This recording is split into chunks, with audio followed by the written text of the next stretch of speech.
வணக்கம். பிப்ரவரி 10ஆம் தேதி குடை தினம் கொண்டாடப்படுது. மழை மற்றும் வெயிலிலிருந்து நம்மளை பாதுகாக்கும் குடையை போற்றும் நாளாக அன்னைக்கு கொண்டாடுறோம். குடை 4000 வருஷத்துக்கு முன்னாடி இருந்தே நம்மளோட வழக்கத்தில் இருந்திருக்கு. முதல்ல மெசபடோனியா பகுதியில் தான் குடையை கண்டுபிடிச்சிருக்காங்க. அந்த காலத்தில் பனை இலை, மயில் இறகுகளாலையும் குடையை செஞ்சுருக்காங்க. சீனாவில் மூங்கில் குச்சி மேலே இலைகளையும் இறகுகளையும் வச்சு குடையா பயன்படுத்தியிருக்காங்க. ஈரோப்பில் கருங்காலி மற்றும் கரும்புகளை செதுக்கி குடையா உபயோகிச்சிருக்காங்க. எகிப்து, கிரீஸ், சீனா போன்ற நாடுகளில் குடை அதிகமாக பயன்பாடுத்தில் இருந்திருக்கு.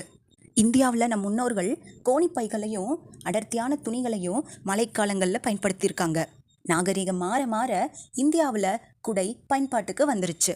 நீண்ட தூர பயணத்திற்கு குடையை பயன்படுத்தியிருக்காங்க. 19ஆம் நூற்றாண்டில் நவீன குடைகள் பயன்பாட்டுக்கு வந்துருச்சு. அதுக்கப்புறமா குடைகள் பல வண்ணங்கள்லையும் பல வடிவங்கள்லையும் கிடைக்குது. மழை மற்றும் வெயிலிலிருந்து நம்மளை பாதுகாக்க இன்று வரை குடையை நாம் பயன்படுத்திட்டு வரோம். நன்றி.